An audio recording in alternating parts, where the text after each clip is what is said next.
It's okay. I'm having my first soda in 2 days. I feel good. Where's the soda crack? I'm ready for it. Oh, there she is. Feel that She's Coke Zero alive. goodness. Oh my goodness. What did I say? What was the first thing I said after ministry was over?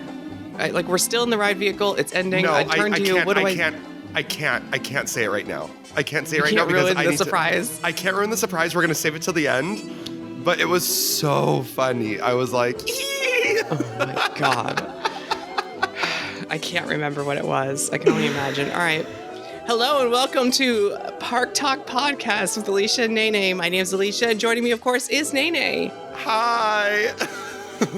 And we're here to give our spoiler review for Epic Universe, a tribute to all attractions, but mostly ministry.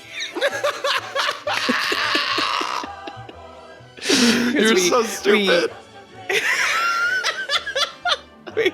We did the previews. You got to experience a guest preview for one day, and yet somehow did every single attraction in the park. So we are going to talk about it all. I had the best day ever.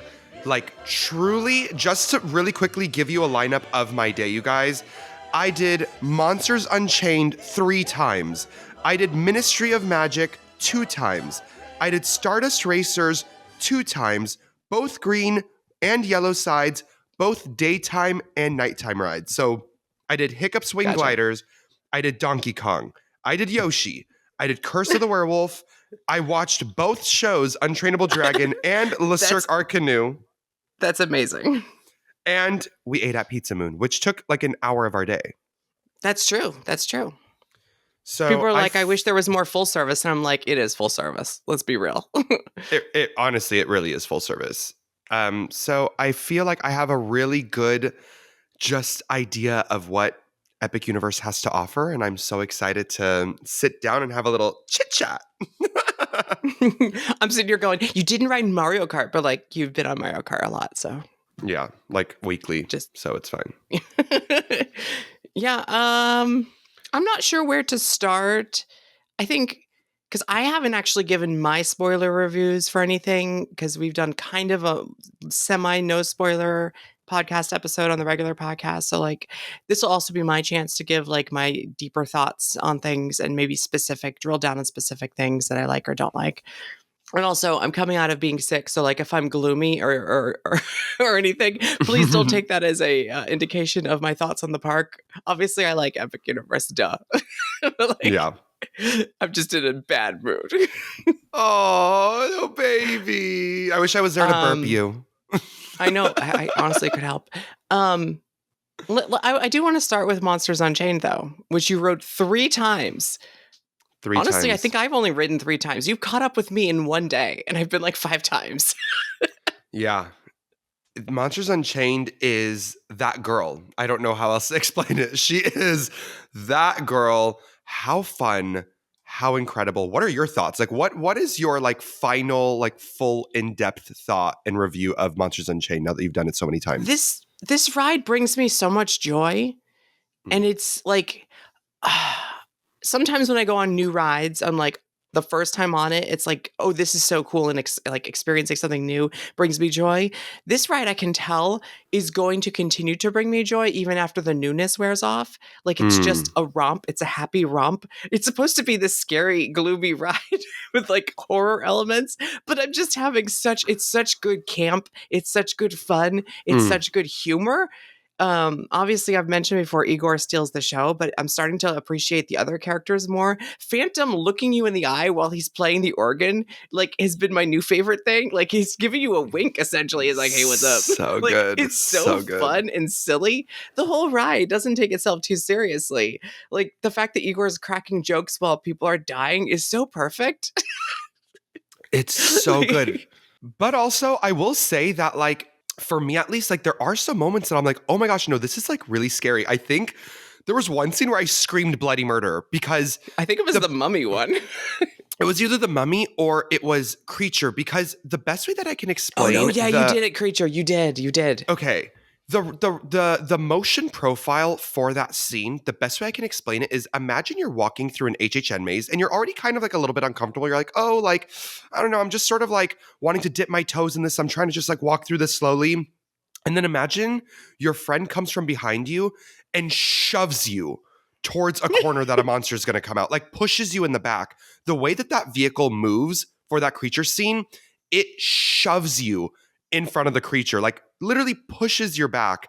And it was so scary. It was so startling. Well, like there's some AAs that come lunging at you, and then for the ones that are kind of stuck where they are, it just lunges the vehicle toward them to get the same effect. Like it's a Exactly. jump scare, and they're gonna jump scare you whether the thing jumps at you or you jump at it. And it's like the Mhm. like wood blocks blow away, and like here's creature, but it's not just here's creature. It's like here's creature. Shove your face into it. It's crazy. There's two moments in the attraction that I think like have that really aggressive, just like, yeah, like you're like, oh my God. And I think it's, if I remember correctly, it's after the first Dracula, like the first Dracula who's like escaped.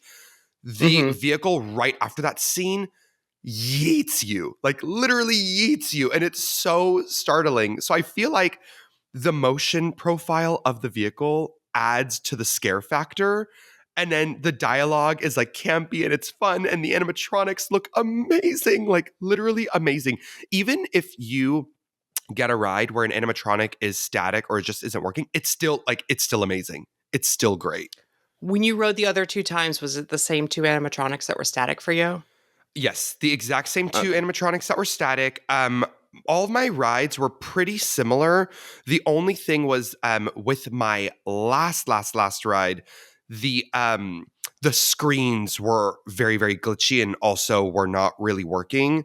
So that was probably my Mm. worst ride through, but really it's just there's so much happening everywhere all at once that when like a single element isn't working, it doesn't really ruin the ride experience because there's just so much Yeah. going on. You know what I mean? And that's a tip for everyone listening. If you haven't been to Epic Universe, first of all, why are you spoiling it for yourself listening to this? If you haven't been to Epic Universe, do Monsters Unchained as early in the day as you possibly can, because as the day goes on, it seems to be malfunctioning more and they eventually just close it.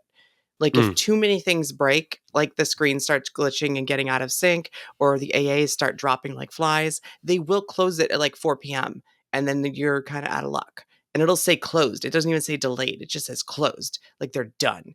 And Oof. like you got lucky that it kept running, but you can start to see the things start to fall apart as you ride a lot more and more throughout the day. So definitely that's why we ran there and did it first, because that's that first half hour, it's going to run as glorious as it is all day. It never gets better. Like those two AAs didn't come back. It just gets Right. worse. So Right. until and the park isn't open yet, we have exactly 30 days until the park opens. So hopefully they can get things working a little bit better. It's already working night and day from just a few weeks ago when I first rode it. So like 6 things weren't working when I rode it the first time. And you just have to like imagine what these AAs look like if they're in motion. But I now think it's like I've ridden it once where only one AA was down, and it was like, wow, I got like almost the full ride. yeah.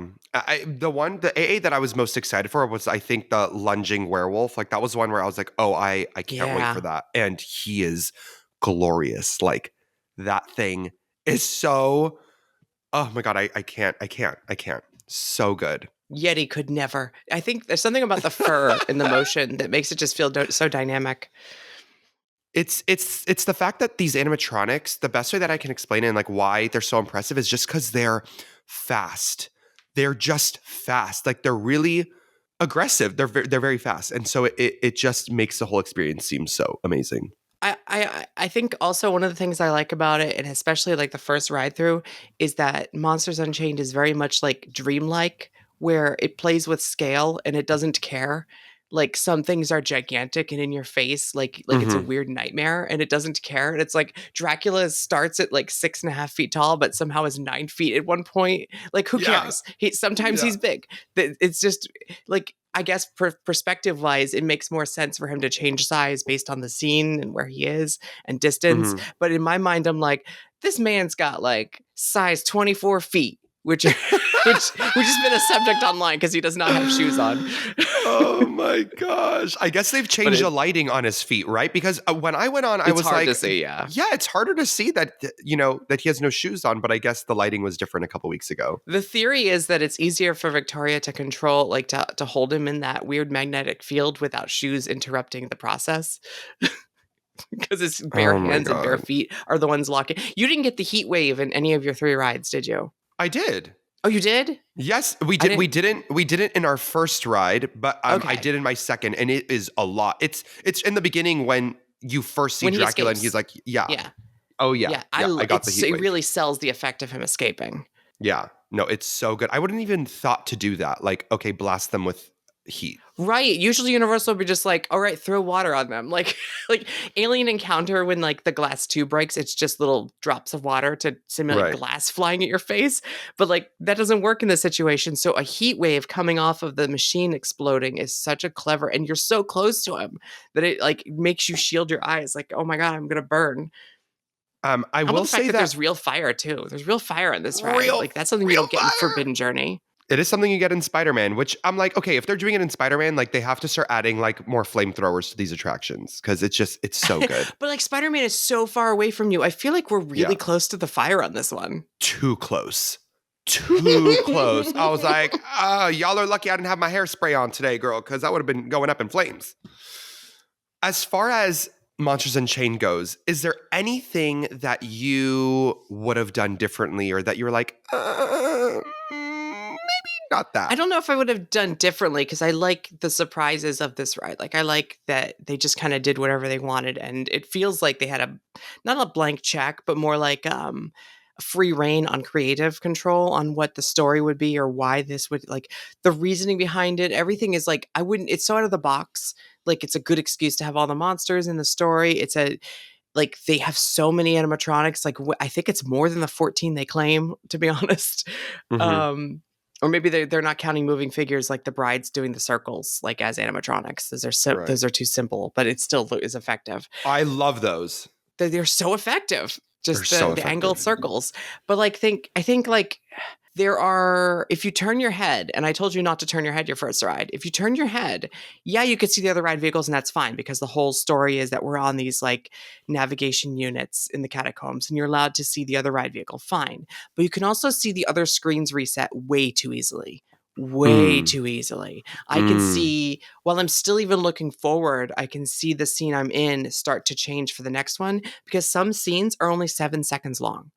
And whereas Spider-Man is always exactly the same length for each scene, this one, because it's like, this scene is 30 seconds, this scene is 7 seconds. And sometimes there's not enough time to turn our ride vehicle and change the screen for the next car in time, and I notice it. So the only thing I would fix, and I don't know if it's fixable because of the concept of this ride, is that you can see the screens reset if you tilt your head even 45 degrees at some points in the ride.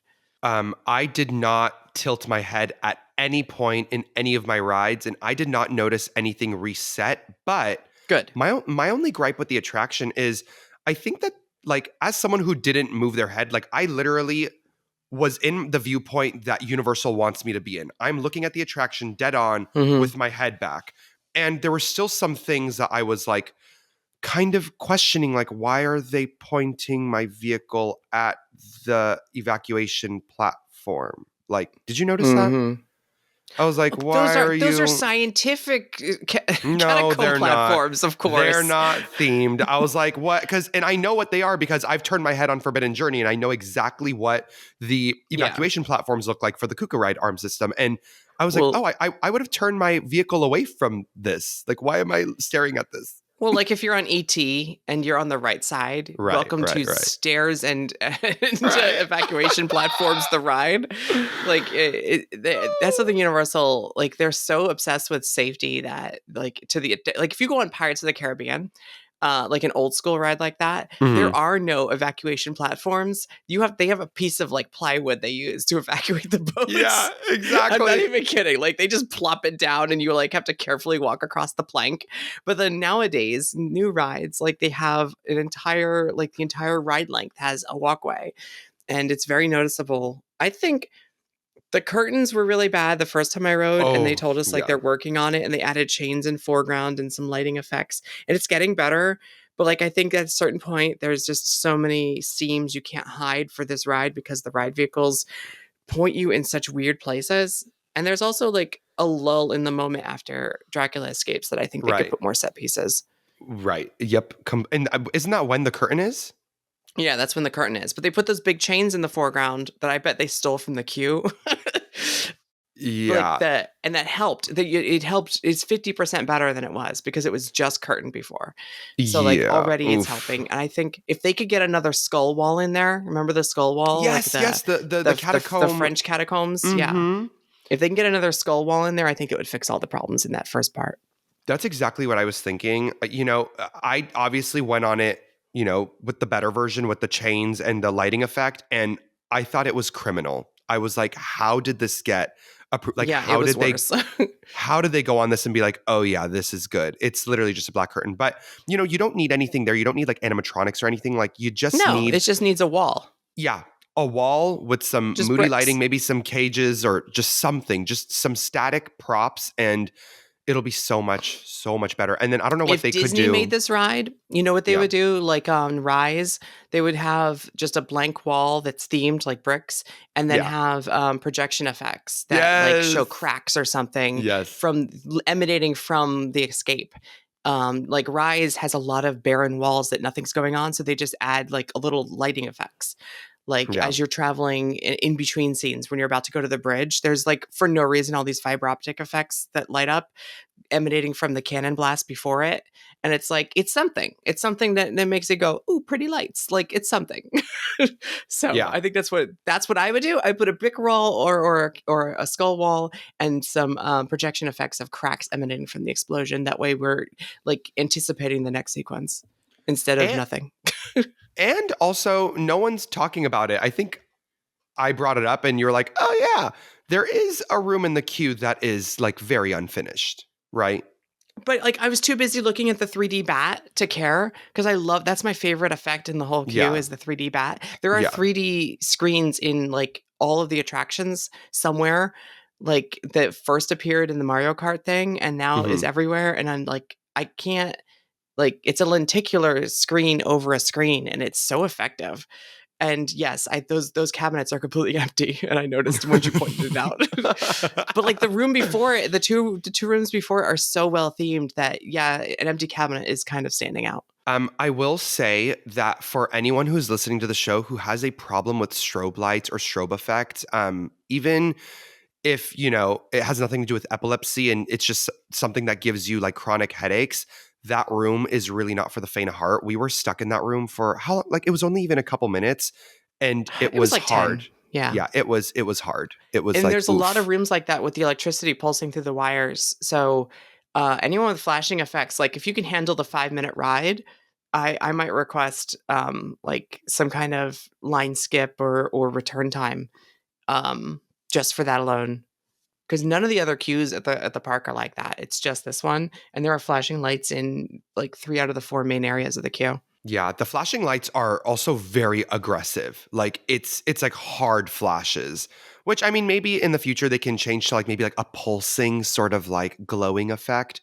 But it adds to the ambiance and it's great. It's fun to walk through. It's not fun to stay in that room. I'll say that. The wires are really well done, though. I So do like well the done. wires. I love the wires.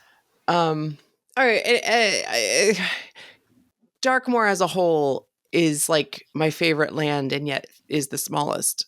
I find new details every time we go through there, and it's like it's not like there's a lot to discover. It's so small, and yet I Mm-mm. still keep finding more things. But Yeah, it's a mood. it's definitely a mood. I think it's done very, very well. Like with what they did it very well. But it's like you walk in. There's one building to your left. There's one building to your right, and that's what it is. I suggest exploring Dot Steakhouse, even if you're not going to eat there, because that's Yeah, where half the theming is. yeah.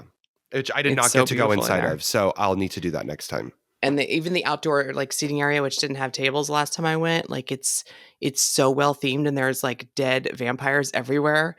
And you're like, It's so I can't fun. imagine being a little kid in this land and like eating my like Uncrustable surrounded by dead vampires. They all have stakes in their hearts, and like this one guy has like 6 stakes in his heart, and 6. it's like, I just can't. That little girl at the entrance to Das Steakhouse, like I the love second you her. walk in, that little I girl is love like a her. warning to children: don't come in here. Like, don't Oh come in my here. god. We need to name her. Like I need the community to like give her a name, and something like a stupid name, like something dumb, because If I'm you obsessed with ask her. the monster hunters at Burning Blade, there's a backstory for every model in Das Steakhouse, and I think she has a name. Oh my gosh. So there's Someone get backstories on for that. everyone. I Yeah, love it. including the guy with 6 stakes in his heart. If you ask, there's a backstory to why he was so hated. Oh my gosh, that's amazing. We'll get to ministry. We're already 20 minutes in. We'll get to ministry. But real quick. We you did explore How to Train Your Dragon, Isla Burke a little bit more after I left, but Yes. we did the coaster, I think right after this. Yeah. And you were surprised? So surprised. It honestly has like the slinky dog effect where like you're walking by and you're like, okay, like that looks cool. And then you get on, you're like, oh my gosh, it's like so much more fun than it looks. But this coaster, I feel like almost like gripped onto you when the launch happened because I was like really not expecting it to be Well, also that. we were like, yeah, we were like admiring the animatronic Toothless too. He's just like so fluid and he's cute and he's doing things. And then all of a sudden we're launching and it's punchy. It's punchy. Like I'm so surprised. I'm like, is this a children's ride? Because it was punchier than I expected. The music, the atmosphere, the coasting through the water. It's all of these little elements coming together, and your body doesn't really know what to do with them other than just like just have an emotional reaction because it's so many elements working together to create such a magical experience. And I loved it. Loved it. And the rollback moment adds more time to the coaster too. So like It's it's so not even fun. that short because it adds this little extra oomph, but then uses it as a story element to reset the animatronics and open the eggs. Like it's very clever and has a little bit of humor in the voiceover. And the fact you can actually hear the music Right. on this ride. Right. It was so well done. I mean, when it ends, you're not left with like, oh, I wish that was, longer. Oh, like that was too short. Like it genuinely is a perfect attraction. My only thing is I think the queue looks very intimidating, like on a hot Florida day. I was like, oof, like Yeah. this looks like it's gonna be the most miserable queue to wait in. But other than that, attraction is amazing. Love it. I might try a single rider, see if it helps. Not Yeah. necessarily decrease wait time, but get me into the building faster. Sure. Because even if I have to stand there for a long time, at least I'll be undercover because that extended queue is not even covered. No, yeah. I'm like, oof, that's gonna be a problem. Did we do Stardust next? We did Stardust. Oh, no, we did after food. We didn't do that yeah. until much later because we got a virtual queue for, like, I don't want to get into the virtual queue because this is like hopefully just a temporary solution. Yeah. But oh my God, was that stressful. So stressful. But we did get one while in line for the dragons for Hiccup's wing gliders. And we were jumping up and down and celebrating because it was random. I know, we were like crying. Hold on. Let's just shift gears because I want to talk about like, what'd you think of the Yoshi ride? Cute. Like the Yoshi ride is really cute. I would not wait more than 5 minutes for it, 10 minutes for it. We waited 5 minutes and I thought that was like so appropriate. Like with, it wasn't a walk on. Like we waited just, we walked through the queue and we waited on the staircase going up. So Yeah. It was literally a 5 minute wait. And when I got off, I was like, wow, that is really, really cute and like a beautiful, place to be to overlook the land. And it's fun. It's going to be a 5 minute wait for me. Like I'm not doing anything more than that. I'm so sorry. I would wait 20, I think. I actually really like that ride. The music makes me happy. Yeah, it's super cute. We need more breaks in the, okay. What about Donkey Kong? Here's my thing with Donkey Kong. Like, and I don't know what the best way to explain this. It's like, it was not bad at all. Like, it's a fun ride. But after I got off, like, I was like, okay, like, I don't think I ever need to do that again. And I don't mean that in a negative way. It was just like, okay, cool. Like, that was fun and I'm good. Like, It didn't really do much for me. For all my Disneyland folks, it really felt like Goofy Sky School. Like it was giving like Mulholland Madness, Goofy Sky School vibes. I know obviously it's a different ride system, but it just feels like that. And so with Goofy Sky School, it's like, like I'll go on it if it's like a 10-minute wait, but if it's anything more than like 10 minutes or 15 minutes, I'm good.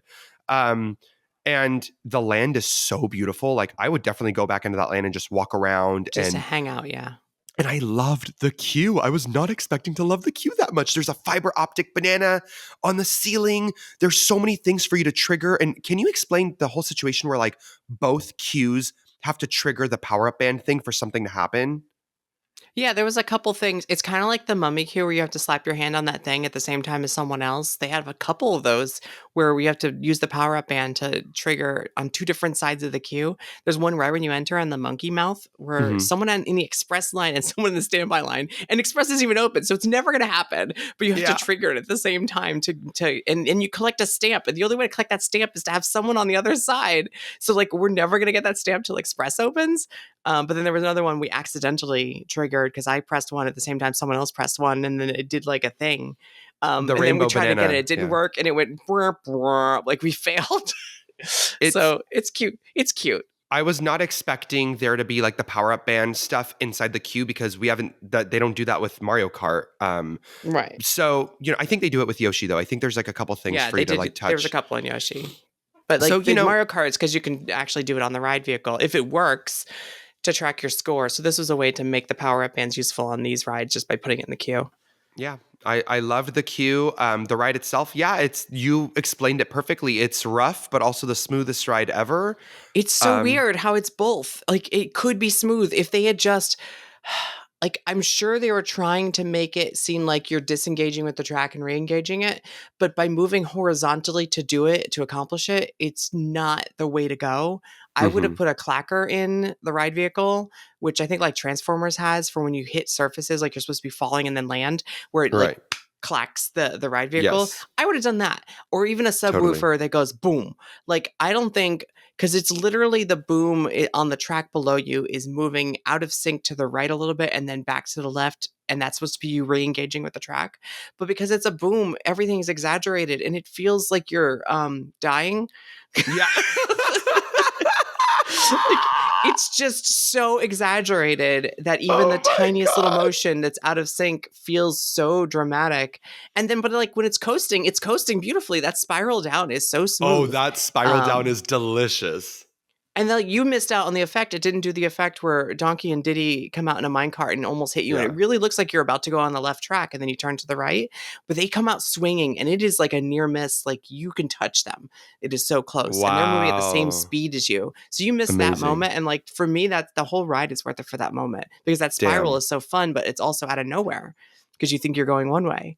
It kind of does that with the Tiki Tong moment too, where it looks like you're going to go one way and then Tiki Tong is above you and you end up going down. Those are some pretty serious drops. Yeah. Even though they're not big drops, they're just so fast for a kiddie ride. This is Mhm. not a kiddie ride. I don't know who this ride is for. It's so violent that there's no way there's no way kids under 10 would like it. Yeah, but then also I feel like a lot of the bigger kids who aren't necessarily, like Donkey Kong fans, I feel like they would look at it from the outside and be like, that looks like a kiddie ride, but it's not. Right. It's right. It's like it's so deceiving. I don't know who it's for. But Um, I like I'm in this weird spot where like I kind of feel like you were like I don't need to ride it, but then there's moments that I like so much. Every once in a while, I get a hankering for it. Like, okay, I hmm. need to ride it. I will say the one thing that I really don't like about it, which I'm so confused because Japan did it so well, and I'm like, why did we not just like copy that what they did? Is the Oh, the splashdown. splashdown. The Yeah. splashdown is criminal. Like, first of all, the timing is so off, and it's always been off. And I don't know who is in charge and who needs to fix that. But even besides the timing, I don't know why they didn't do the fountain system where it looks like the vehicle is skating across the water and all the fountains go off at once and you can't really like see the ride track. Why didn't they do that? It's so It almost weird. feels like they forgot because it's just a hose that's on top of it instead of built into the concrete. Like it's an afterthought. But like we have the full waterfall. We have a beautiful, Yeah! real waterfall that like Gorgeous. cascades down the building. And yet we have this like haphazardly added last minute thing that it makes like for no reason. Like, oh yeah, we forgot to put the splashdown in. Get a hose. Who's got a hose? No, yeah. The I feel waterfall like is there's a so guy beautiful. back there doing it manually. Yeah. And he's sleeping on the job and he's like, ah, damn, I missed another one. All right, we'll get him next time. I think he's at a weird angle. He can't see it till it's already passed. He's just sitting in a booth behind the bubbly barrel. He can't see it until it's too late.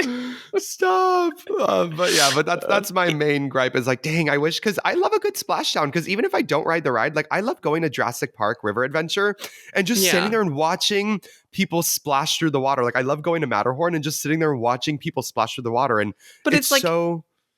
It's an underrated effect for coasters too. Like Hulk does it. If you're standing there and you see the Hulk splash down and after the Cobra roll or before the whatever, like at the beginning of the ride, there's this cool like moment where it kind of tips like Manta at SeaWorld where the fin kind of goes across the water and the water sprays up. They even do it at the Dragons at Hiccup's Wing Gliders. Like it's such a good effect and it's so easy to accomplish. Why is this one getting it so wrong? Oh, but it's a great attraction. Like I really do like it. I'm really happy that it's there. I love the area. I think so. I feel like it's simultaneously a great attraction and a terrible attraction. It's simultaneously the smoothest ride and the roughest ride. I feel like this one mistake has ruined it for me. Yeah, but also, the roughness does, tie into the theming. So it's like, yeah, it may be an uncomfortable ride and it doesn't feel comfortable when you're on it, but also like it makes sense with the story. It's like, well, yeah, it's not comfortable jumping over giant gaps of the track. Sorry, you're not having a good time. It's a feature, not a bug. It's supposed to be realistic. Okay.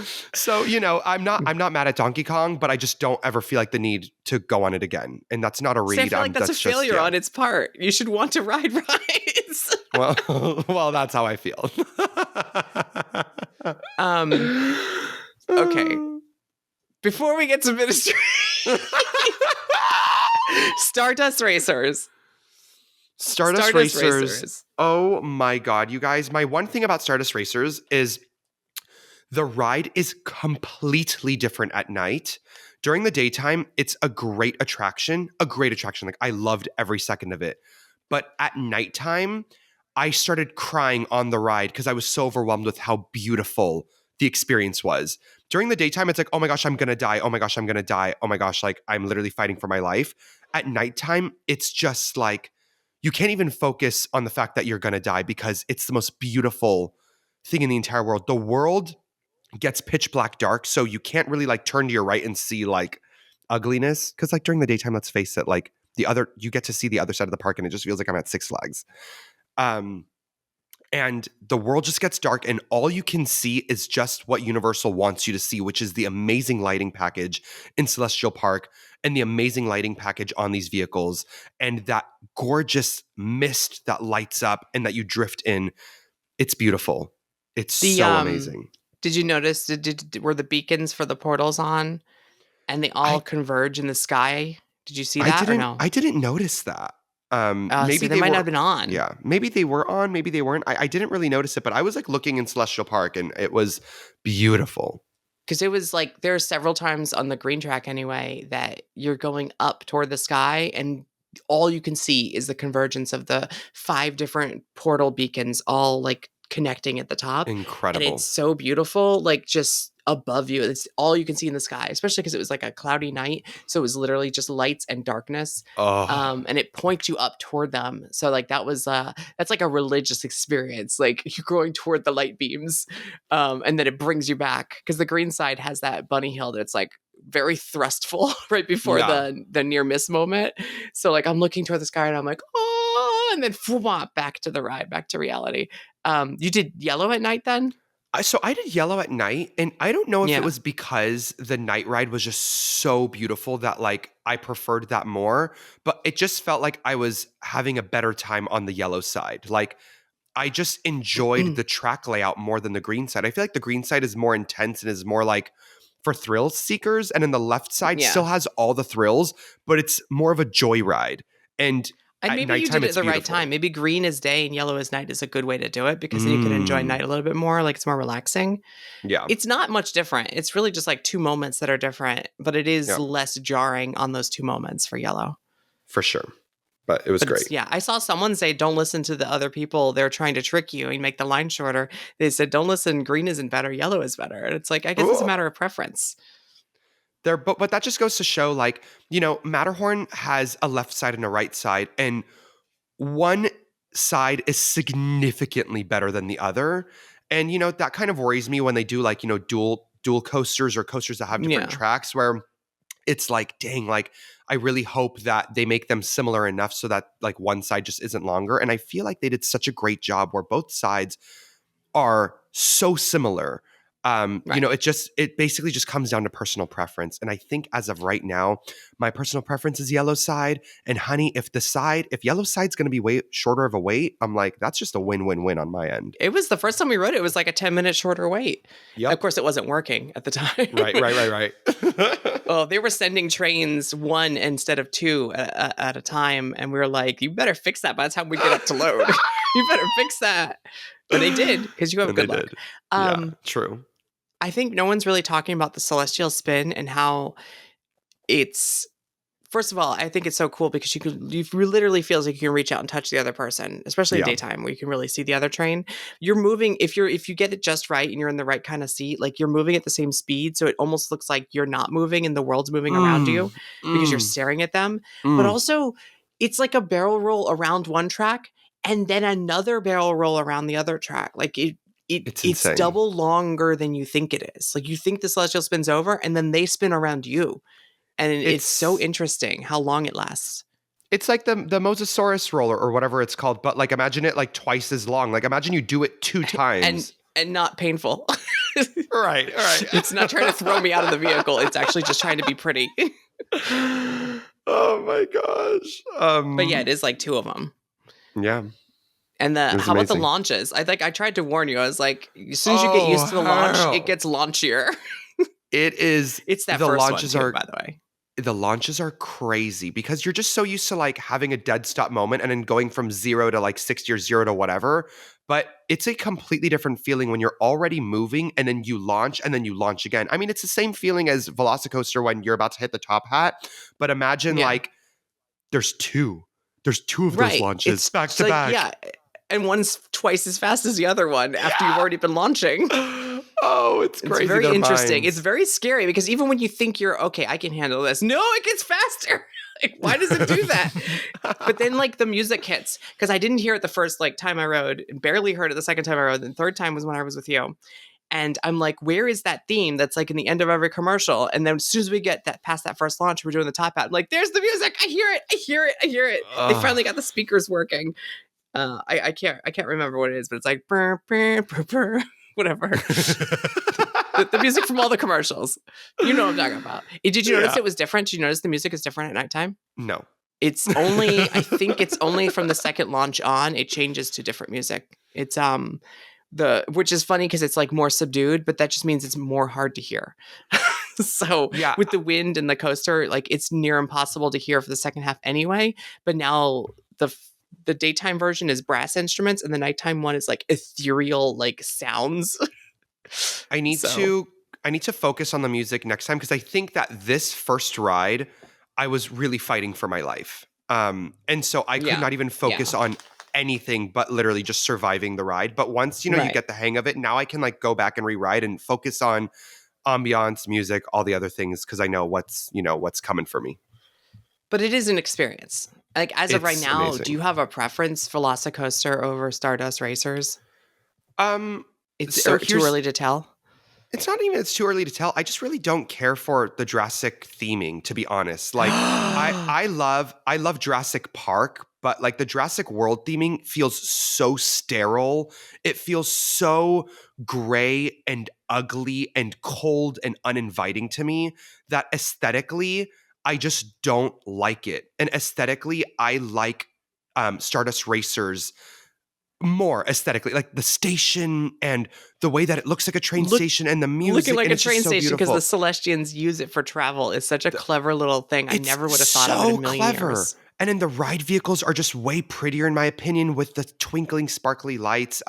Like I love Jurassic Park, but Velocicoaster is not Jurassic Park; it's Jurassic World, and I do But not you like can't Jurassic World. separate the theming from the ride experience itself. It's too intertwined. You can't just It's say too I like this intertwined. ride track more. No, it's way too intertwined because for me, when I judge an attraction, I'm judging it from the approach up to the attraction, the entrance, the queue, how the attraction makes me feel as a Oh whole. yeah. And Velocicoaster makes me feel like I'm like, oh wow, this is a fun ride, but I didn't necessarily enjoy the theming or the queue like at all. Whereas in Stardust Racers, it's such a fun ride, but I loved the ride vehicle and I loved the queue and I loved the load station. And so for me, Stardust Racers wins not because of the ride profile necessarily, but just overall as an experience. It's what Naynay prefers because I like love whimsy and I love, like something a little bit more magical. Speaking of magical, Oh, here we go. Saddle up. um, what do you think of the Wizarding World of Harry Potter Ministry of Magic: The Land from what you've experienced? Love the land. I just, okay. I love the land. I think I'm just I just don't really care for like any more like Wizarding World shops. Like it's all the same to me. It's like, they're all the exact same vibe. I love that this is Wizarding World Paris, but I almost enjoy the land as a whole more when I'm not thinking that it's Harry Potter. I'm like, damn, I just wish that this was just like Paris. You know what I mean? Right, right. And if you want to remove the Wizarding World aspect, it's so easy to do so. Like it only becomes Wizarding World Paris when you start noticing the really fine details and when you start like really like looking into things. But if Well, you're if you just sort of painted like over all the advertisement for wizarding products, then you just have Paris. It's almost like if you look at the set design for the Fantastic Beasts second movie, there's not all these promotions and adverts all over it. That's more of a Yeah. Diagon thing. That's more Yeah. of a 1990s Harry Potter thing when the movies take place. The Fantastic Beasts was more serious, people wearing their dress coats and hats. Like it's not full of all these adverts. And I feel like that was a theme park thing, like sticking the Quidditch World Cup sign on the wall to make it more bright and happy and putting all these posters and adverts up. Like if you remove that, you got yourself a pretty impressive Epcot World Showcase Pavilion. And that's literally what I said right when we walked in. Is I was Yeah. like, Epcot is shaking because this is what they were going for. And just with like the resources and the space that they had, it turned out to what it turned out. And this is like the bigger and better version. And it is so immersive. It is so big. And as someone who's been to Paris, they did it so well. I mean, honestly, you just walking on that main strip and looking over and seeing people enjoying meals and giggling and laughing with drinks in their hands outside of the cafe was enough to send me into a coma. I was like, I need to come back to this park where I'm not racing again on the rides so I can sit and just enjoy the ambiance. I mean, all it's really missing is everyone having a cigarette in their hand, right? And It's the full locals experience. and the locals like cursing you out because that happened to me like Right, 3 times there. That's part of the full experience. Everyone was too nice there. Yeah, I do think that's true. If this had some more shops that are completely devoid of Harry Potter merchandise and just Parisian merchandise, I think it would be a better experience for me overall. Agreed. And like the shops are for which ones that are open, because it feels like there's some that have never opened yet. Like the department store, I love the theming in there. It's tiny, but I like the theming in there. But most of the merch is just what you'd expect there to be in a Wizarding World land. That's why my favorite thing is the negligee section, the Yes, like women's like exactly. sleepwear, because it doesn't feel like something you'd find in a normal Wizarding World shop. It really stands out as Paris and different and almost risque for a Universal park because Yeah. it's some silk robes and it is beautiful. And if you look closely, you're like, oh, there's fantastic beasts on there in the design, but it's like mostly unicorns and stuff. And it's like, okay, you know what? I would buy this because it's not. And then the Niffler Snuggie is pretty good too. Like, It's I gotta very give him good. props. That's pretty clever. But for the most part, it's just exactly what you'd expect in a Wizarding World Land store. Like the It's design the for same the thing. candy Yeah. store is beautiful, but it is just a candy store in the Wizarding World. Like it's sugar plums, but like now it's caramel instead. Like I get it. Like Yeah. it's not even a sequel; it's a reboot for Diagon Alley. It's the same thing that we've already seen, just in a different font. And as someone who is not, as someone who's not buying the Harry Potter merch, I'm just like, okay. Like I would have loved like, maybe like a little corner shop that was a perfumery where like they actually Right, sell perfumes. And how right. Epcot, so for someone who isn't necessarily buying like Harry Potter robes, I can go in there and say, okay, like maybe I'll get a perfume or a creperie or just something very French that they could still, have decorations in there that are like Wizarding World Paris, but it's not necessarily like you are buying Hufflepuff merch. It's like, like, okay, Right. I'm over it. I'm good. Like I already have that everywhere else. So Even a cart or something. Like they are like 2 or 3 third-party crystal store and creperie and perfume store away from being the perfect Epcot pavilion. yes, Like they're so exactly. close. I agree. Okay, let's talk about the ride. So when we returned back to the load station, first of all, you guys, riding this ride with Alicia for Alicia's first time and my first time was an out of body experience. Like I just need to it makes me cry just thinking about it. But when we returned back to the station, and it's like the most like climactic music, right? And it's like beautiful and amazing. Alicia looks over at me and she says, "Meh."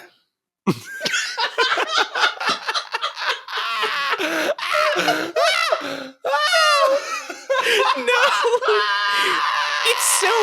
It's so funny because this costs like $300 million to make. Like this was expensive. You can see the money and time and effort and creativity, and it's gorgeous, beautiful, innovative, huge, massive, impressive. And there's the thanks to Universal Parks News today, we've seen the on-ride photo because they posted it. And you see my face, and it's angry. It's giving angry Splash Mountain lady. Like it's like I look like the epitome of someone saying harumph. I'm like harumph. Like I look so done with it. And it doesn't help that the photo being taken is literally a part of the ride where a photo is being taken. Like Yeah. like the gimmick at the end is like, here's your photo. And I'm like, oh, like I'm so just done. I'm disgusted with the concept of theme park rides. I don't hate this ride, but I don't think I liked my first ride on it very much. Yeah. Yeah. Like that, don't take my first ride as an indictment of the ride itself. I think I was setting myself up to not like it for a lot of reasons.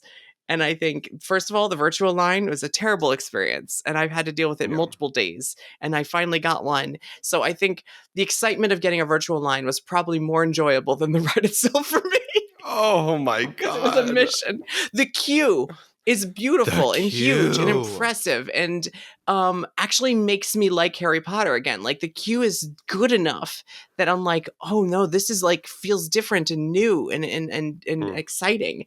And then you get on the ride, and it's so strange to me that the first ride we have that stars the trio of kids was filmed without the kids. It's Right. so weird to me that we finally got the ride we probably should have got from the start. Like if you ride Forbidden Journey, 2 out of the 3 kids are flying together and talking for the first scene, and then they're split up. And poor Hermione is only ever existing as like a hologram in the forest. Like she's Right. never with the other 2. And then they split up, and Harry is separate. And like you would never see the trio together except in that one room in the queue in the classroom. And then now we finally have a ride where all 3 of them are together and they're interacting with us. And I know that they're not really them. Like they're stand-ins, they're CG head replacements, and they're voiceovers from like impressionists. And it sucks all of the magic out of the concept of having them together. And I'm trying to enjoy this ride, but I'm too in my own head about like how the ride system works and seeing the kids for the first time all together and seeing the failed Fantastic Beasts animals, movies animals. And like, I just having so many thoughts and all at the same time. And I'm giving myself a migraine because it's bouncing me around. Like, I'm sure you've ridden it already more than I have because you got to go on again later that day. Yes. So maybe if I rode again, I will enjoy it a little bit more now knowing what to expect. In But the front I'm row. sitting here. I'm in the front row this time. I'm sitting on this ride that people are claiming is better than Rise of the Resistance, waiting for it to get better than Rise of the Resistance. Oof. Oof. Yeah. Yeah. It's I think what I said that day was like it has all the ingredients to be the best ride in the world, but unfortunately it's a Harry Potter ride. Because it's too little, too late for me, and we've already got so many Harry Potter rides that are already the best rides in the world. And now here's another one and we're like I feel like it's past its shelf life. Yeah, I feel like I feel like we very much experience the same thing, but like I wasn't really fond of the ride for different reasons.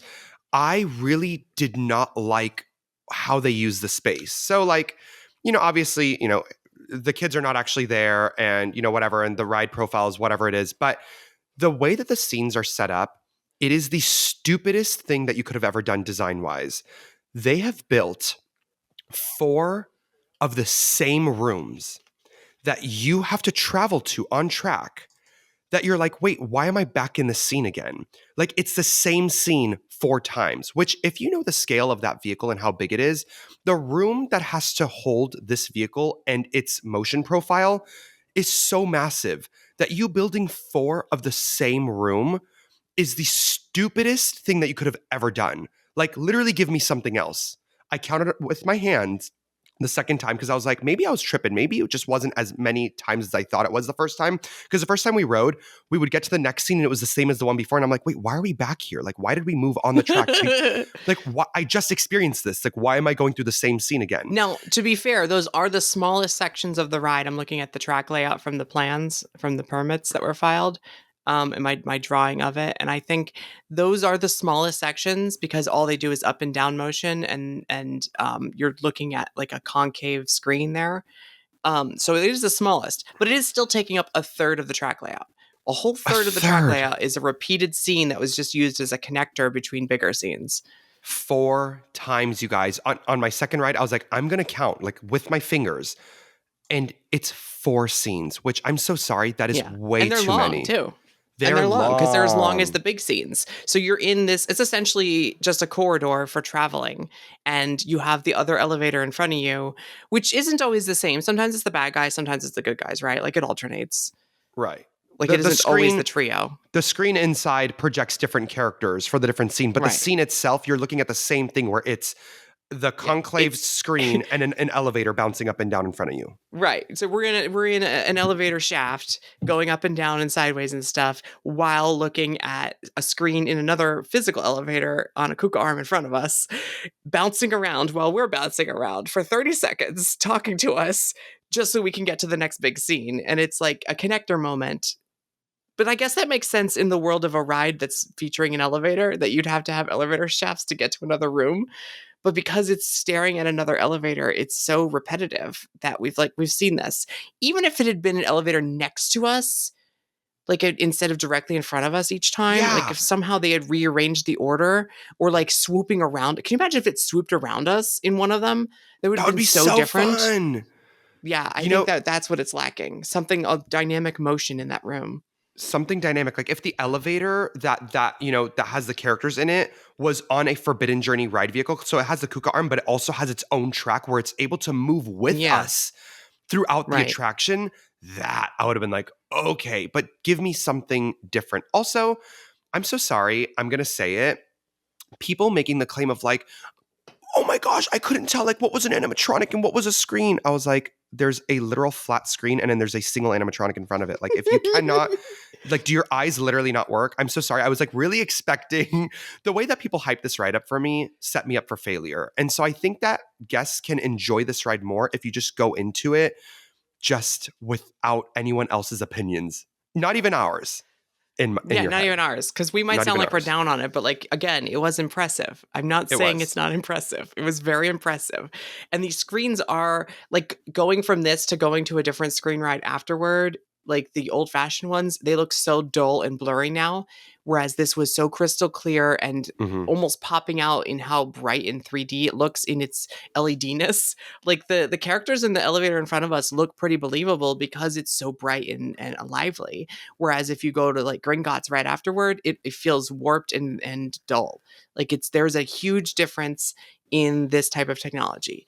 It's just we're looking at that one animatronic Death Eater for so long in front of the screen, and we move from the left to the right, and he Yeah. follows us. Yeah. That it's like, yeah, I can tell which one's the animatronic. It's the one who's animatronicking right in front of me. Like it's pretty obvious which one's the animatronic. It's still impressive. He's moving like Right. crazy, like he's doing all this like gymnastic hand motions and stuff. But the characters on the screen are left behind when we keep moving because they're trapped on a screen. Like, Yeah. I get it. It's still like people be like, but it's so big. And it's like, yeah, that is a huge 5-story tall LED screen. It's incredibly impressive that they have such a massive, like, good on Tate Towers for selling them the biggest LED screen in a theme park attraction ever, because that is impressive. I'm impressed. I am impressed. I'm not deceived. Like, I know it's a Right. screen. Right. Did you see the ghosts in projection mapping on the left side of the wall? Yes, I did. Yes, I did. I Yes, liked did. that. I like the incorporation of so many different disciplines within one sequence, because Right. it is impressive taking all that we've learned from, 70 years of theme parkdom or whatever and combining it into one new thing with an LED wall. It's very impressive. I'm going to keep saying that. It's impressive. Doesn't mean I had fun on it. Right. There is one scene that that I really thought was pretty cool. And I really saw how cool it was once I sat in the front and I was able to like sort of turn my head and look outside of the vehicle. And there is a scene where they simulate a drop, like almost like the floor underneath you breaking, and you drop from one scene to the scene below it. And the first time we rode, we were sitting in the back row. And yes, you have that like little like dropping sensation, but you're like, okay, well, it's a screen. So, they probably just like simulated the screen moving up and our vehicle just jiggled in front of it. But no, the vehicle actually drops into the scene below it, because when I was sitting in the front row, my second ride, when we approached the scene, I poked my head out of the vehicle and looked down, and the entire scene was below us. So your ride vehicle actually does drop into the scene below you, which I thought was very cool, and I loved that touch. So I'll give them that. That whole middle sequence was fun. I enjoyed it. And then because that's the Department of Magical Creatures sequence, which is what ties it to the land by having magical creatures that are seen in the Fantastic Beasts films. Right. It's like now it's tied together thematically. That whole sequence was good because it was different. It had different motion profile. It had different scenery. It didn't necessarily just have wand battles happening for 30 seconds for no reason. Like, it was actually exciting. And then a gigantic animatronic erumpent is just there. And I'm enjoying this whole like good middle chunk of the ride. And I'm like, wow, that really felt like we're falling. And it's felt like we really moved from one part to another. Although I'm like sick of seeing screens. Oh, good, here's a physical moment. And it's got an erumpent. And then the kids, the trio's there, and they're talking about the erumpent. And I'm like, why are we still here? Why is this still happening? It's like, maybe it's the Spider-Man problem where you're stuck in each scene for 30 seconds because of timing. So they have to like fill the time, but we're just sitting there watching. It's almost like the ride designers are like, hey, we made a gigantic animatronic. You're going to keep looking at it. And there's like, he's not charging at us. He's not a danger. He's clearly just stuck in his one position. They're having a conversation. Their elevator's stuck in their one position. And I'm like, all right, I get it. Let's move on now, guys. 100%. Is that just me? Is that just, or is that just my first ride? Nope. It feels like a little timing issue. I felt it more on the second time. And for me, my perspective was, I was like, if I'm going to be in the scene for this long, that animatronic needs to do something. I'm so sorry, my love. Well, we need to be circling around it. We are too stationary. something is too stationary and there's nothing Yeah. happening and you're like, okay. And the animatronic is really cool, but I guess I was sort of maybe expecting Beijing Jurassic, where, that one animatronic sort of like you circle around it or it circles around you and it almost Well, chases you. I was expecting that with the rhino, to be honest. that's what the first rumor was from Screamscape, but I was actually expecting it to be the latter part where the Indominus head breaks through the wall and it like goes from animation to Yeah, physical. I got it. was expecting it to go like we're on one side of the screen and then we move to the other side and the screen turns to real as he passes behind a column or something. Like Uh, that's what I was expecting. But because of the way it's set up, it almost like we're done with the screen portion. There's a gap and then here's the live action one and it's so not connected to the yeah, previous sequence that it could agreed. may as well be a different Derumpant. And he's Agreed. so dynamic and moving so fast in the screen portion that when he's just chilling there, it almost feels like wrong. It's not the same rhino that was literally just almost annihilating us in the screen like a scene Yeah. before it. Now he's a puppy. Now he's docile now. What happened? Yeah, and they do this effect, which I don't think was achieved well, where he like tries to hit the other elevator, like his like little rhino nose moves, and they're like, "Whoa!" And the other elevator's on a little bit of a kuka arm, Hmm. and yeah, it was just a little disjointed for me. But the animatronic is cool. I love the fact that we have an animatronic in the ride. I just wish that for the amount of time that we were in that scene, that just something else happened. Either a ride vehicle moved differently, or it moved differently, whatever it may be. And then there's other moments where there's animatronic people that we go through so fast that I'm almost like, no, I want more time with that. Yes, So it's funny that they take so long here and then not much with like Dolores Umbridge being animatronic, which I think it's a mistake to not have the Umbridge animatronic until later. I feel like you need to start with one animatronic and then do screen stuff and then go back to animatronic as like a sandwich because agreed, they're not setting up the human animatronics early enough so it becomes jarring when you do see them. agreed. Because you've only seen them screen form the entire time. That you're like, oh, what? Yeah, the latter half of the ride is all animatronics all of a sudden after the first half all being screen. And there's moments too where you're traveling with elevators on just screens, and then there's moments where you're traveling with elevators and they're three-dimensional and they don't look the same at all. Yeah, I made you said it first. Someone was saying it was like Transformers, and then I said it was like the next evolution of Transformers on the forums, and people were like, "Oh my god, it's that bad?" And I'm like, "No, like I like Transformers. Transformers is a good ride, but I think Transformers mixes reality and screens better than this." read them, Did you mama, notice? drag 'em. Did you notice the projection mapping to hide the seams between LED screens and walls? I did not notice Like that. there is like these tiny little seams of like tile in between a giant screen wall and another giant screen wall, and when you go between them, they put like a motion like projection mapping or something on this tiny seam. So like the only physical thing in the whole room, and then they still put a screen on it to try to blend it. It's very weird. I need to write again, but I could have sworn there was projection mapping to hide the seams because the LEDs are so bright that whenever Yeah, there's real reality in the like around the edges, like the foreground stuff with the crates and stuff was blended so well and lit so perfectly. yeah. Like that scene was really well done. But when you go from screen to wall to screen, the wall in between is so dark with the light from the LED in between that I think they actually had to put projections onto it to try to like liven it up. But besides that, as far as other portions of the ride go, the one thing that I really hate, you guys, is quite literally how different the ride experience is sitting in the front row versus the back row. Try It to really is request the different. front row. It is so different. When you're sitting in the back row, you are not really fully able to understand the scale of these rooms because you're looking at it through this small little window of your ride vehicle. Yeah, it's like watching a movie. You have the rectangle Yep, opening of the elevator doors, and it just yep. looks like it looks like you're watching a movie through a screen. Like it That's it. doesn't. You can't get a sense of scale. It like compresses it all to look flat in your view. Exactly. And then, so I will say that my ride was definitely better my second time because I asked to sit in the front. They were going to put me in the back again. And I was like, no, I just did the back and it was not that great. So I need to sit in the front. And then Huh. also the load station, the grouping situation is just, it feels like we're going backwards when it comes to like theme park grouping innovation. Like you have Guardians of the Galaxy Cosmic Rewind, where they really like innovated the way that ride vehicles are grouped, with having an even and an odd line and a whole section for you to wait in if you want to get the front. Like it's so organized and it's so well done. And then here you are, you're going back to the county fair where there's no dots on the floor. There's nowhere to stand, where they're just like, I don't know, just kind of stand here and be in the way until we tell you where to go.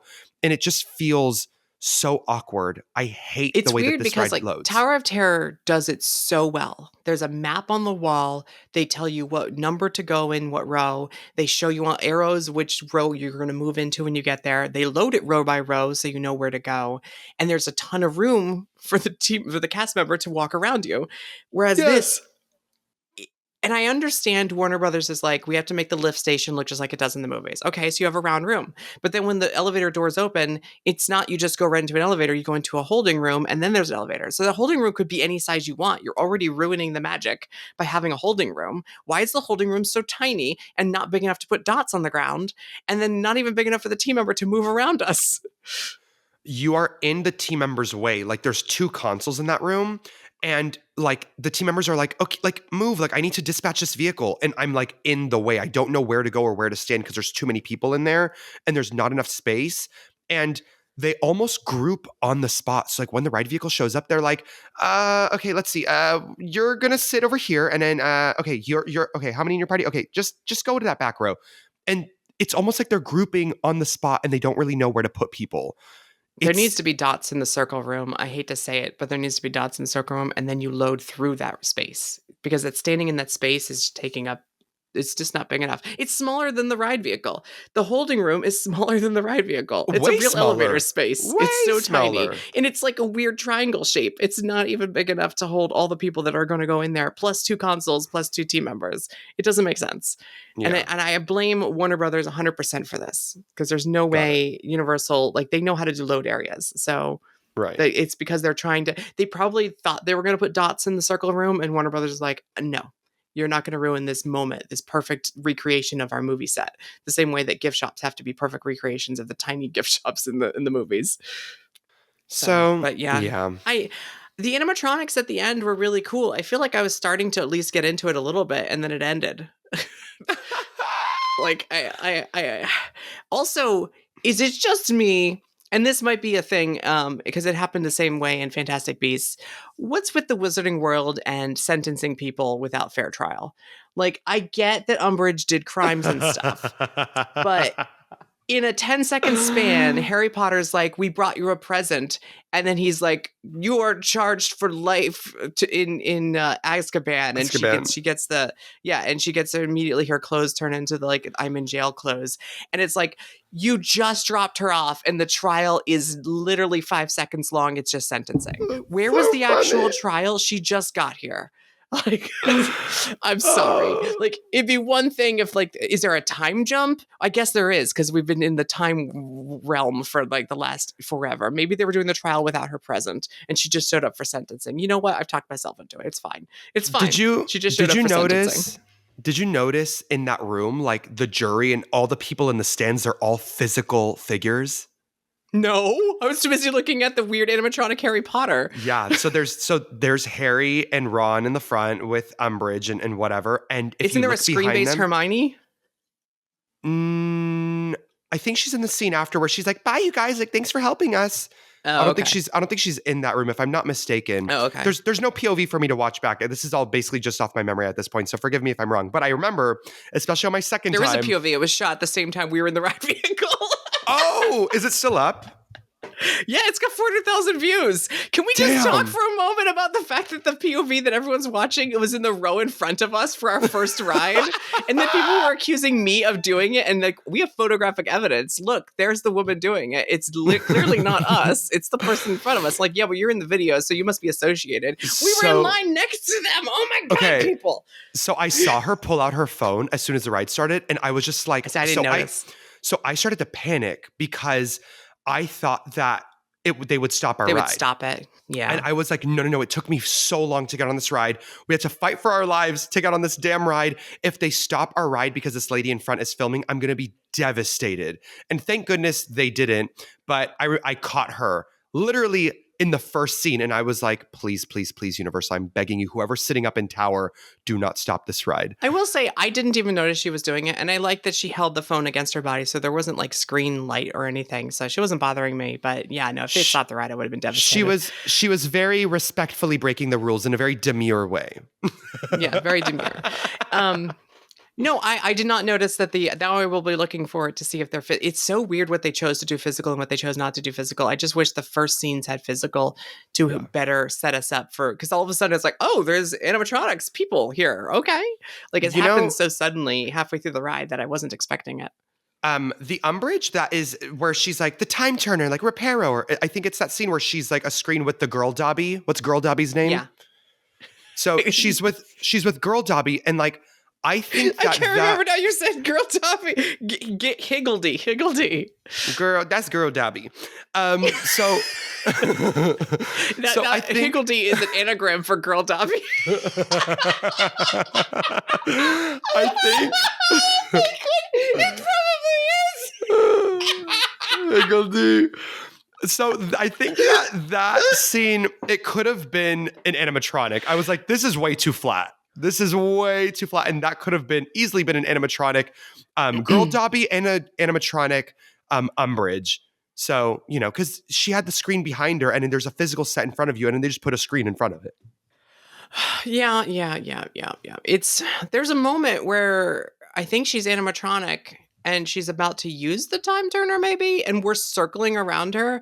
And I was like, finally, a motion that isn't left to right. Like, it's like, finally, we're going in 3 dimensions. And I think that like, that's when the ride felt like, okay, this could do something.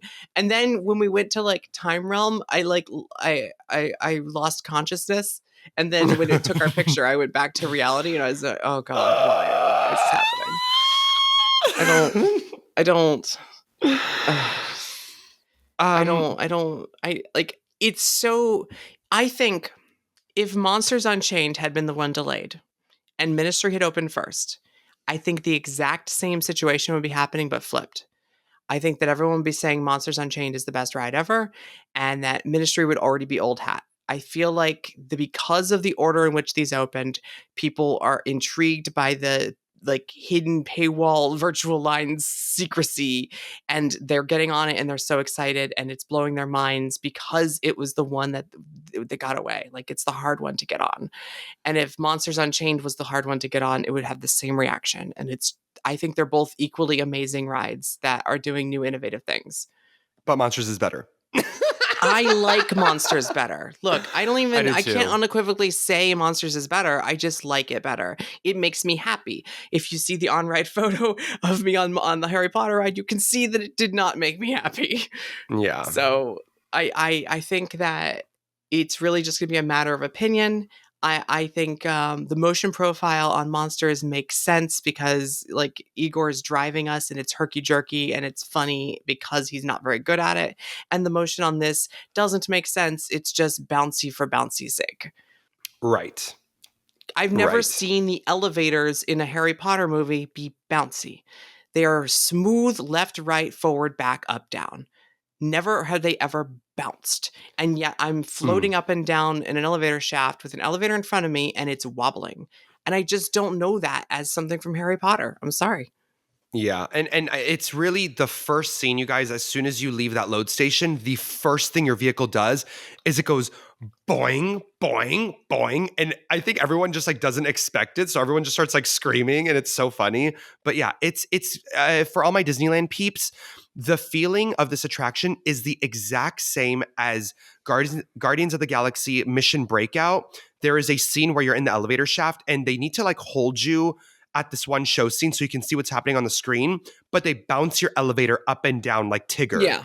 And that is exactly how this attraction feels. Just that one scene of you just bouncing. They have a really cool technology and they're utilizing it to the best of their ability, and the story be damned. Like it doesn't matter if it fits narratively. They want to show off because the ride vehicle can move, pitch, yaw, and roll in addition to up, down, straight, in addition to left, right, forward, back. And it does so constantly that it doesn't narratively even make sense. They just want to do it. It's like Star Tours on a ride path but without the need for having Star Tours on a ride path. It's like there's no point in having it on a ride path if you're literally moving me into the same scene 4 times. Like I need to ride it again. I think I'm going to start to appreciate the nuances of the motion profile if I sit in the front row and ride multiple times, because Yeah. I think I was so caught off guard by like I think there was a moment early on too where you feel yourself rotating like to the right.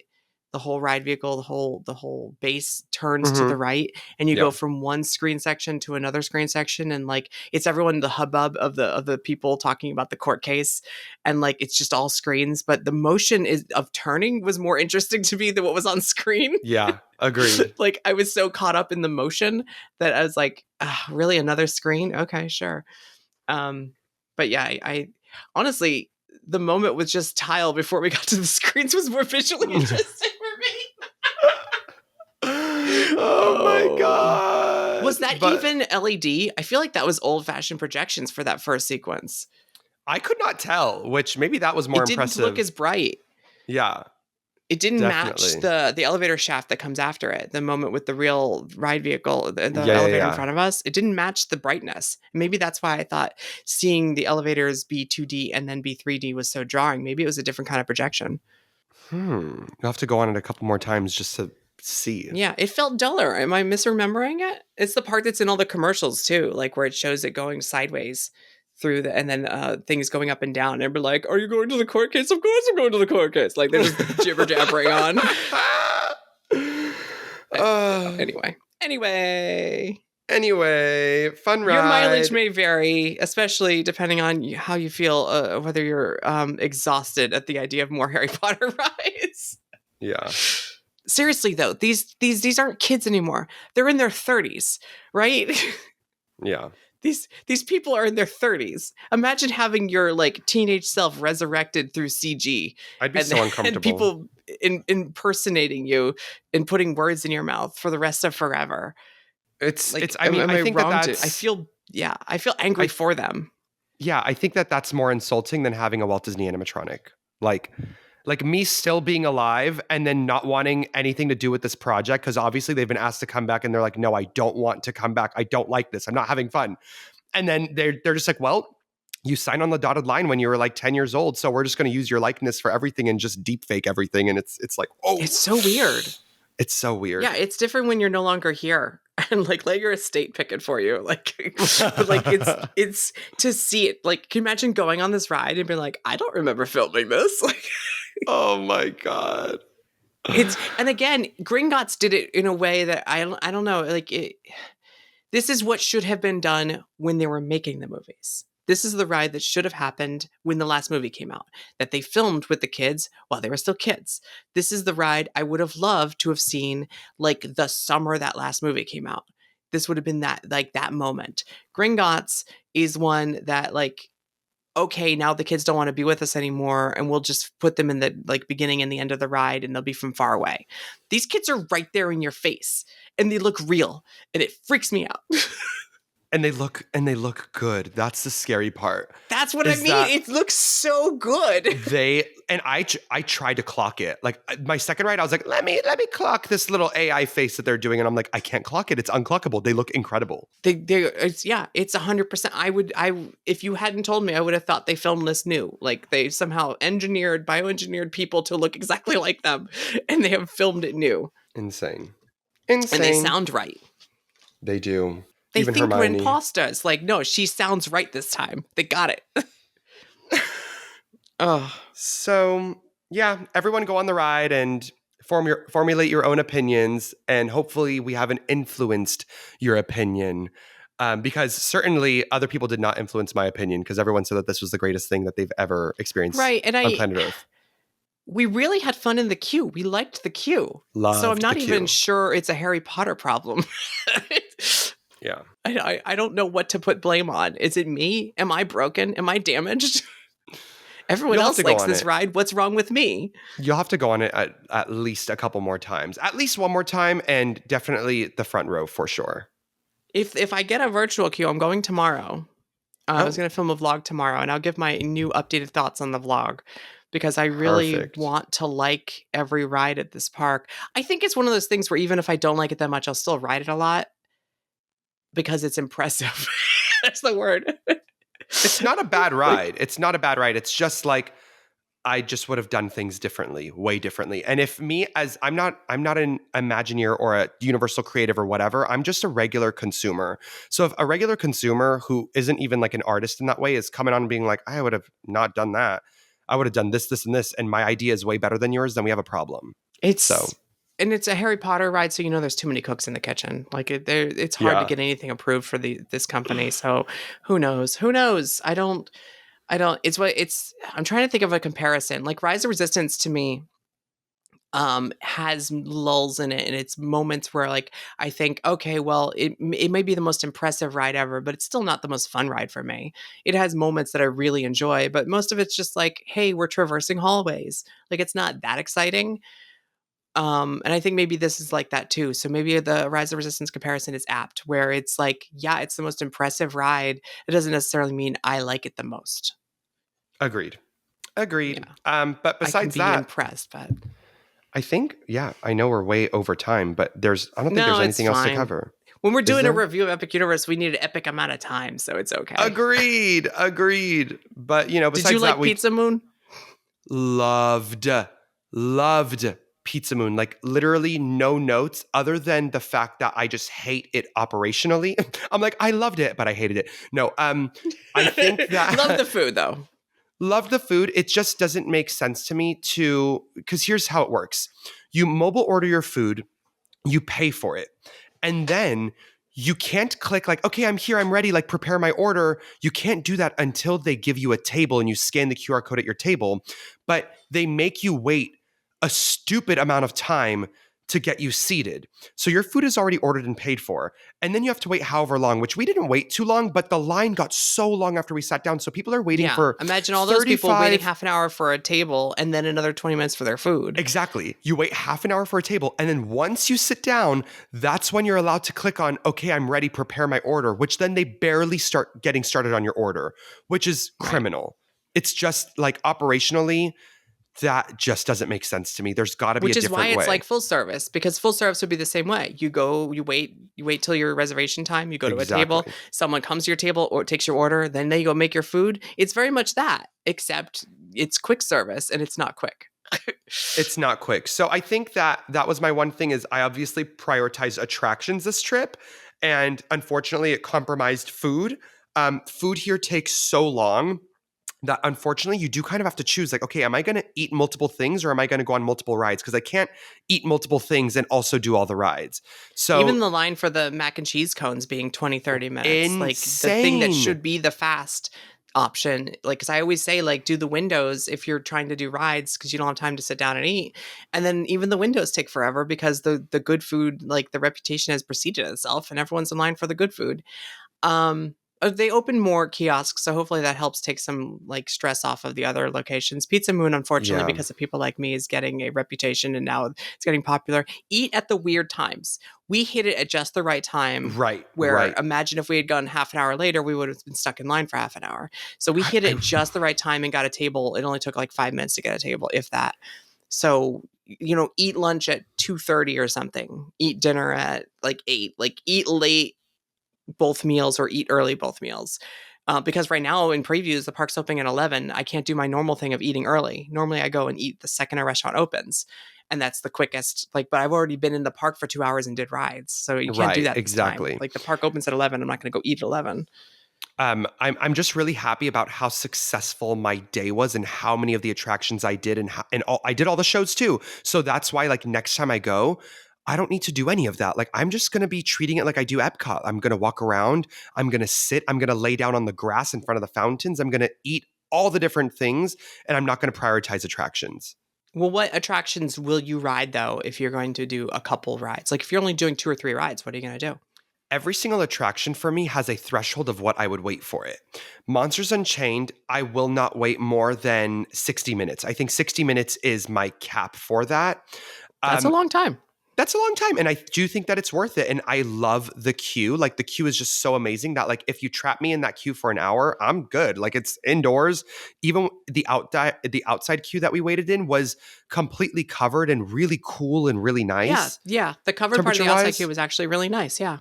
very nice. So, I would wait 60 minutes for that. But like you look at Hiccup's Wing Gliders, which is an amazing attraction, but you look at that queue and I'm not waiting more 20 than 20. minutes? I'm not waiting more than Yeah. 20 minutes for that. There's no Yeah. way. 20.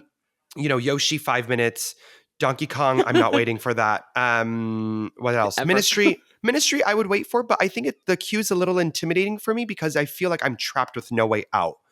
And that scares me. I think for Ministry, if I see that I can freely walk inside of the Ministry and through the through the flu hallway, I will do it. If I get a virtual line and I walk in and the entire outside queue is filled, I don't know if I You might honestly bail. think I might bail. I might walk out because the inside queue is so long and Yeah. so big and so intense that I can't wait in the outside queue. That's way too much. That's minimum What about 2 Stardust? 2 hours. Stardust, I think I would wait 40 minutes. Okay. Because that's how much I would wait for Velocicoaster. I wouldn't wait more than 40 minutes for Velocicoaster. 45 for me for Velocicoaster. I have a slightly higher threshold. I'll even wait a little bit outside. Yeah, no, I think I agree with most of that, except Yoshi. For some reason, I'd wait longer. 15 maybe on Yoshi. 15. Mario Kart, I don't like the queue in Mario Kart. For some reason, I don't know what it is. Like, it's really well done, but I get bored really easily in there.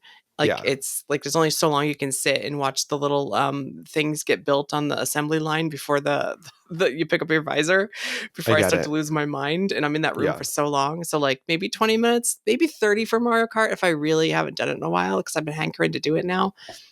But like every ride, we didn't even talk about it. You didn't like the Curse of the Werewolf? Yeah, so my thing with Curse of the Werewolf was I walked into the attraction and I was the only one there. I mean, there's walk on and then there's, I am literally the only person in the queue and everyone in the station is just staring at me and waiting for me to get up to the ride vehicle. So I quite literally did not wait at all for that attraction. And I did it and I thought it was fun.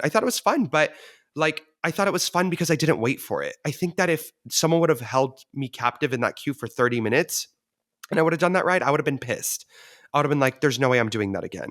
So if it's Every a walk time I on, rode I'll do it. I spun a lot. Did you spin a lot? I did not spin at all because I'm really skinny and I'm like really tiny and petite and I'm just a baby. So because I'm just so tiny and not a giant 6-foot man, I'm just a little pretty princess. I really didn't spin a lot, which, it's maybe I need to go with a couple of big backs and I can have a better experience. So I need to take some big girls with me. I've been the most weight on the whole train. So I'm spinning like everyone else. No one else is spinning, and my train is spinning like crazy. Like they were seating me with other big people, and I'm a big person. I feel like it's better. I think the ride is twice as good when you're spinning the whole time, because especially when you're with someone who doesn't want to spin because they're screaming and angry the whole time. Oh, it's so much fun.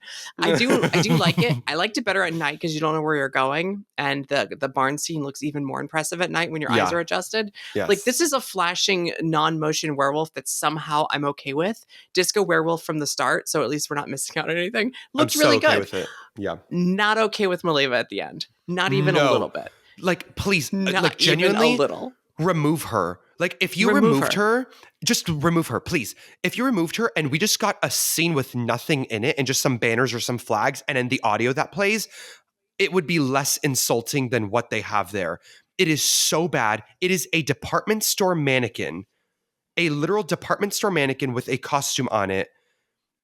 It's so bad. It is with her arm so up. bad. I feel like if her arm up wasn't up, it would even be better. Like somehow her arm being up shows how motionless she is even more. But I do agree. I think this is one of those situations where the ride would be better without it.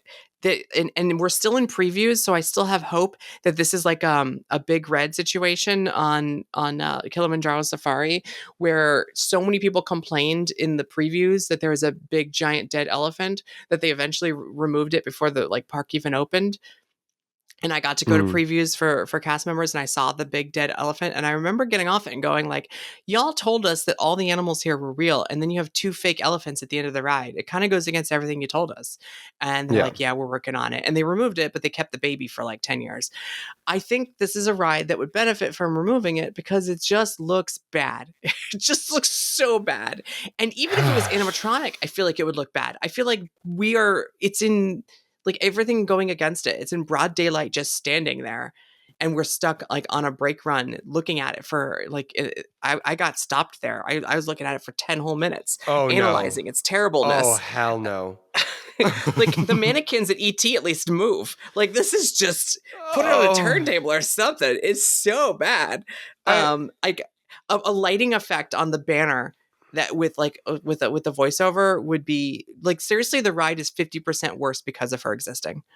I 100% agree. And I think that the way that the scene itself, the ending scene, is positioned is already so awkward and just not doesn't set up for anything good. So you're right. Like whatever you put in there, it's just not going to look good. Yeah, Take her so out. to have nothing. And if you look on the right side, like that's the left side, and it's like themed at least. If you look at the right side, there's no fence. The fence stops right there at the ride vehicle, and you can see all of the gas lines for the burning blade. I was watching them at the end of the night when I was stuck, resetting all the gas for the burning blade. And it's so interesting. They have to go and like check all the nozzles and pressures and everything. And Oh, like they're writing down a little like checklist and things. And then they walk out and then the thing blew up again. And I was like, wow, they have to do that every single time. Like that's an impressive amount of work. Also, I shouldn't be able to see this backstage. Like right. I shouldn't have a front row seat to seeing all of the gas lines and pumps and tanks and the gauges being checked in between shows. Like that should not be visible, especially because they built a fence. It just stops right where the ride vehicle's eye line is. So what's even the point of a fence? I think that what would be great for that finale scene, now that I'm thinking about it, is if they had like Maleva's like office. I don't know, like a table with the crystal ball in the middle, some really cool lighting effects. Maybe Oh. it's like been torn apart by the werewolf, so everything looks like really all over the place and disheveled. Think about it like the Hagrid Oh. station where there's just like crap everywhere. And a wall on Um, the right. yeah, exactly. And So and it's a a flat full wall on the right. office we're passing through. Like yeah, Yeah, like her one of her caravan wagons. Like we pass through a wagon yeah. at the end and it's like got a little desk things and like some artifacts and stuff. That would be really Yeah, cool. think about like the Tiana queue. You know how you just like walk through her office and it looks very like lived in, as if Yeah. she'd like just stepped out. Like something like that would be so much better. And I Or feel like like a they jump spent more money scare on at the the end figure. where you have like a hole with like claw marks and it like lights up or something and you hear a roar. It doesn't have to do anything. Oh, like Jurassic Park River Adventure, where they have the Yeah, three just the claw claw marks. marks Like appear. Yeah. that would be At so least it would be cool. dynamic. That's true. That's Oh, true. but again, the ride gets twice as good if you take her out. That's all we got. That's all we're asking for. It's just take No, her out. the ride was going. And I was like, this is fun. And then I returned back to Yeah. the station, and I was like, this ride sucked. It ruins it. It literally ruins the ride. And you might think we're being negative about Epic Universe, but this is the only part of like bit of constructive criticism I have for the entire park right now. Like Ministry may be a personal preference, but there's nothing necessarily wrong with that ride. That ride is really Mhm. good. This ride sucks because of Malefa. Like it's just flat out. Like I was so impressed with the punchiness of the launches and the fact that this short ride feels long with the swing launch. I was impressed with the static werewolves look really good and the sound design is so good. I was impressed and then I was disappointed and now I hate it because of the mannequin at the end. It literally ruins the ride. Oof, oof, oof. And then you Oh, saw we you saw should. the shows? Yeah, You saw the I didn't. shows? I only saw the Potter one. I only saw Arkanu. Okay. I haven't Yeah. seen the. You did see Toothless fly over you, right?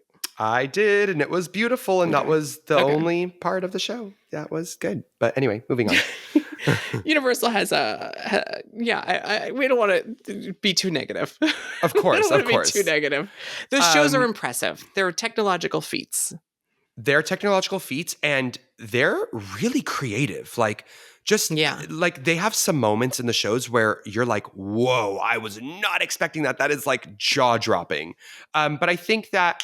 But here's the thing: it's like the only problem with the show is just creatively. It's just storyline wise, and which is so easy to fix. So, I have no doubt that they'll go back to the drawing board and sort of like tweak the show because the bones and the structure of the show itself is so great.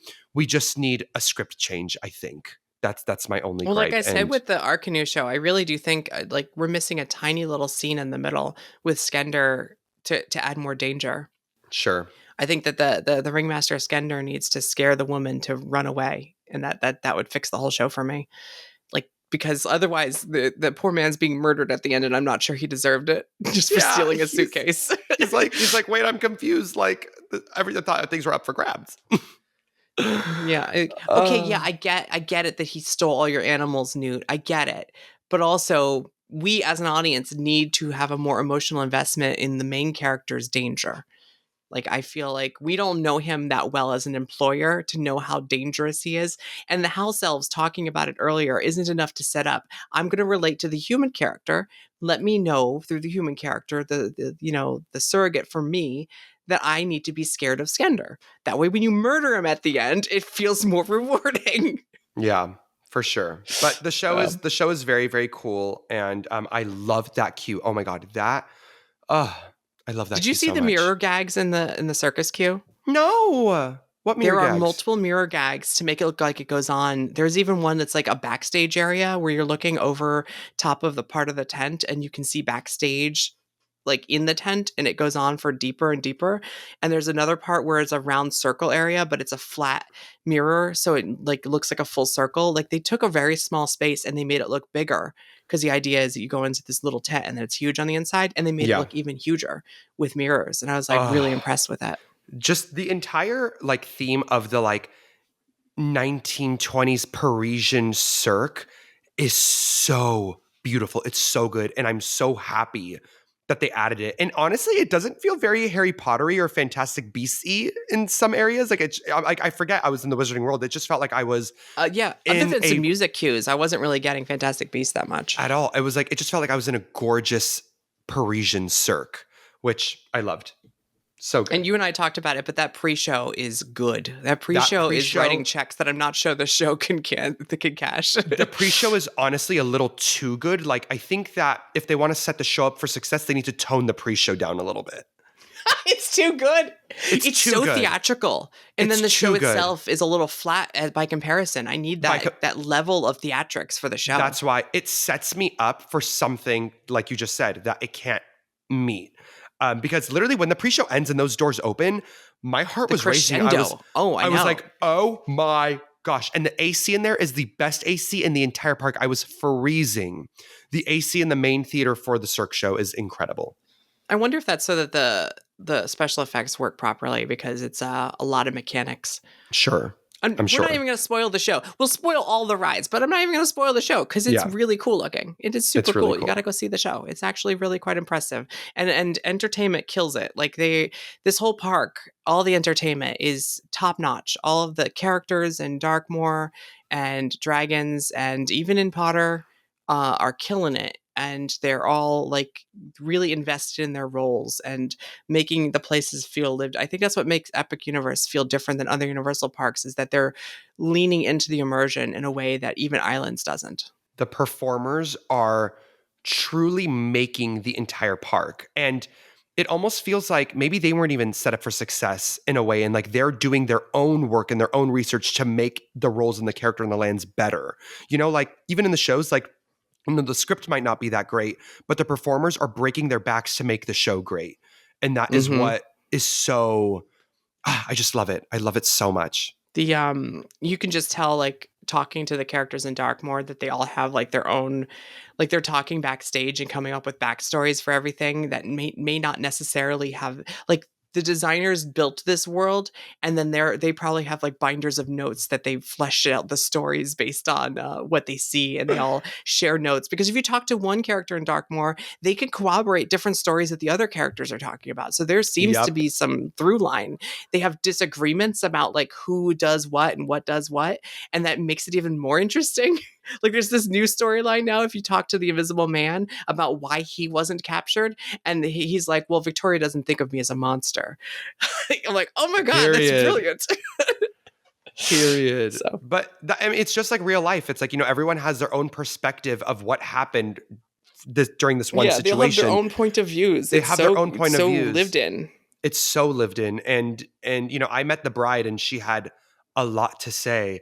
And like this whole like The gossip between Bride and Victoria is brilliant. it's brilliant, and they do not like each other. And it's Yeah. crazy because, Well, it's, yeah. yeah, it makes no sense. It makes sense. It just doesn't make sense that Frankenstein's monster loves Victoria and they're besties.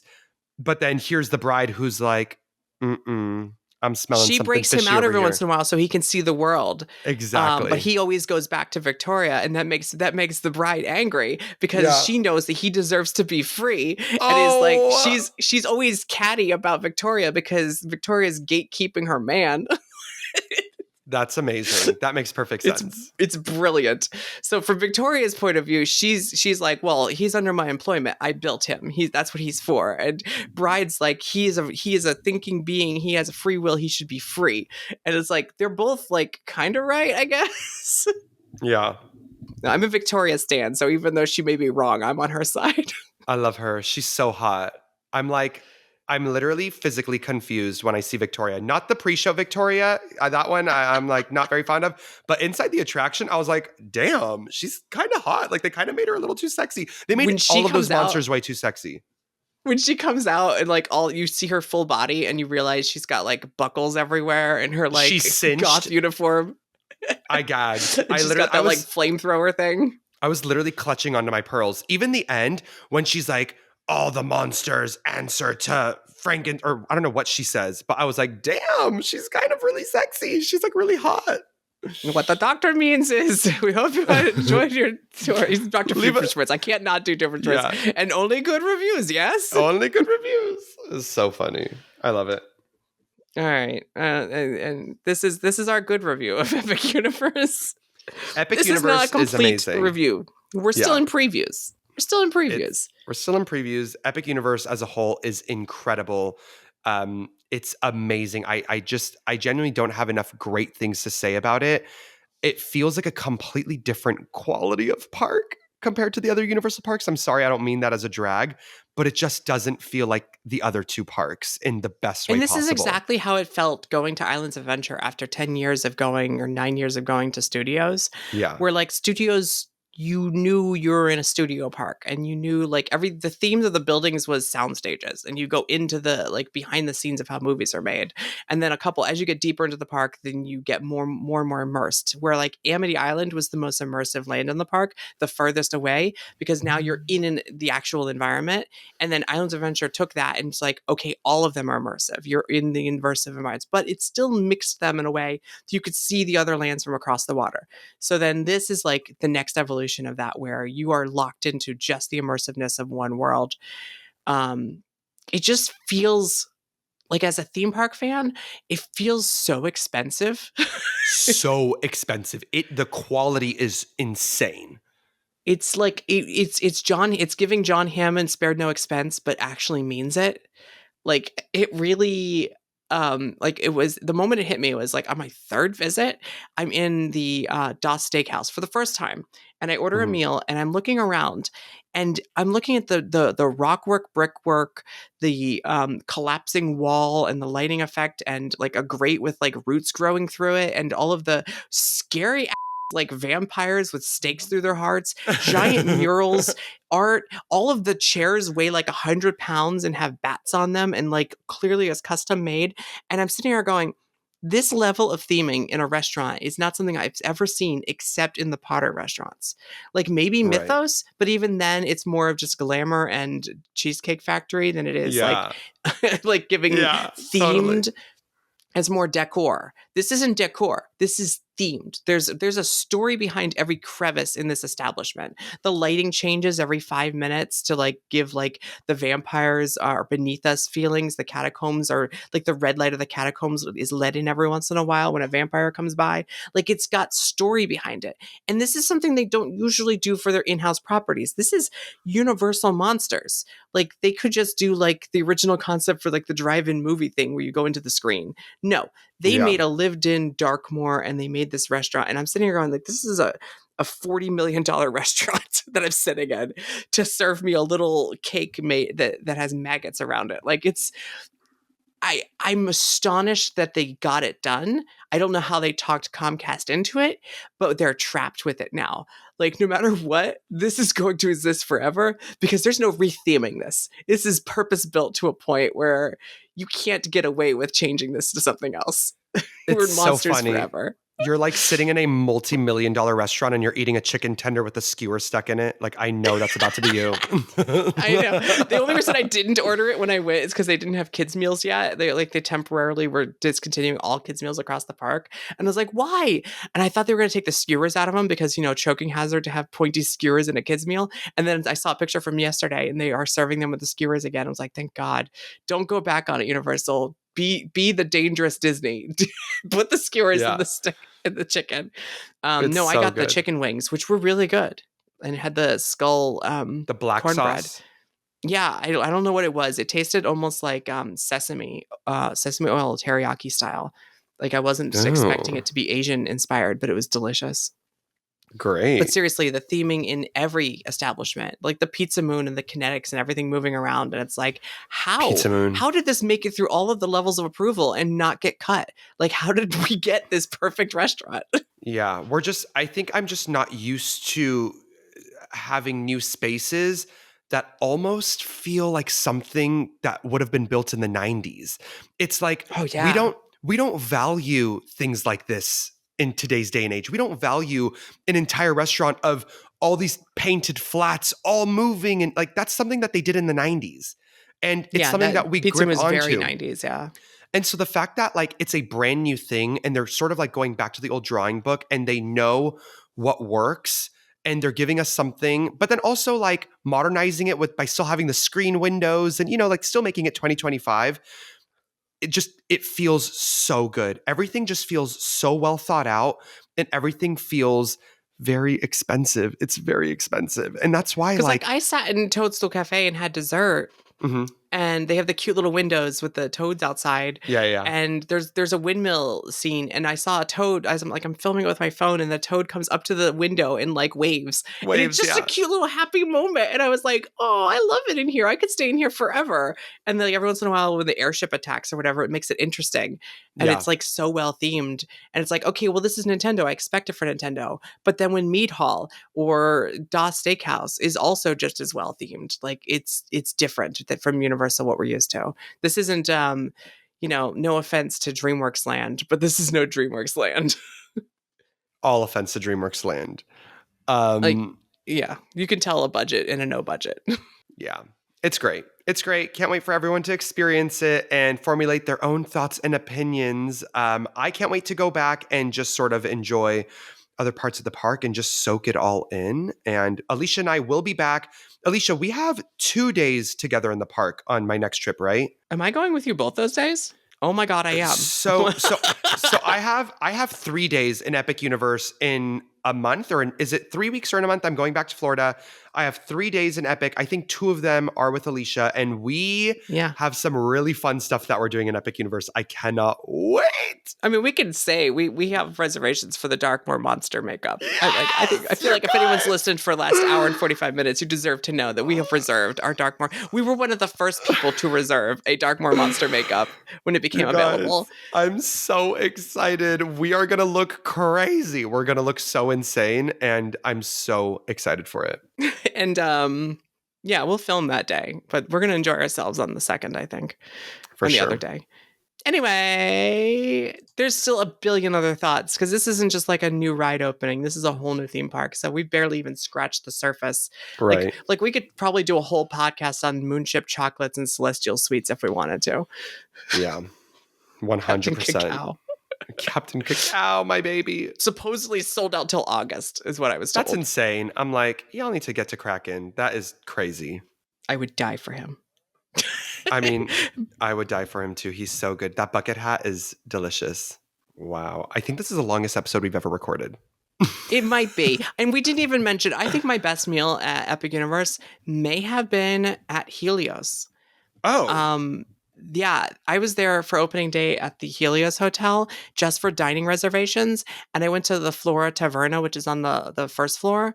And I ordered just a bunch of appetizers, but the like frito misto, which is like fried seafood, including locally grown shrimp, was so good.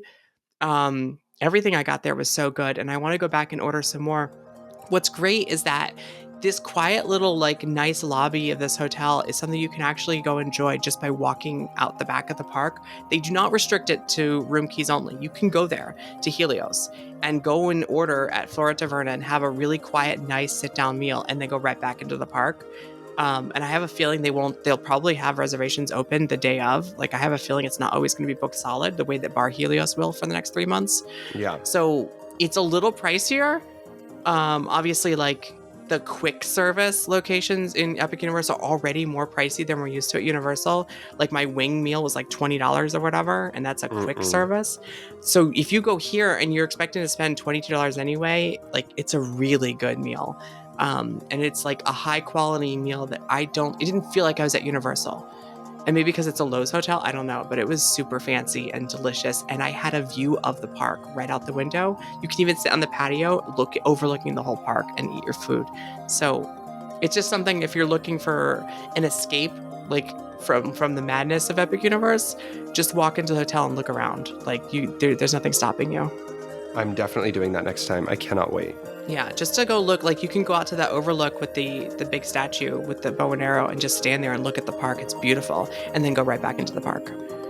I love it. I love it. But that's the thing. We could talk for hours because there's so many we didn't even talk about the little nooks. Okay, we have to go. We have to go. we love you all. Thank you so much for listening. Ta-ta. Okay. Bye now.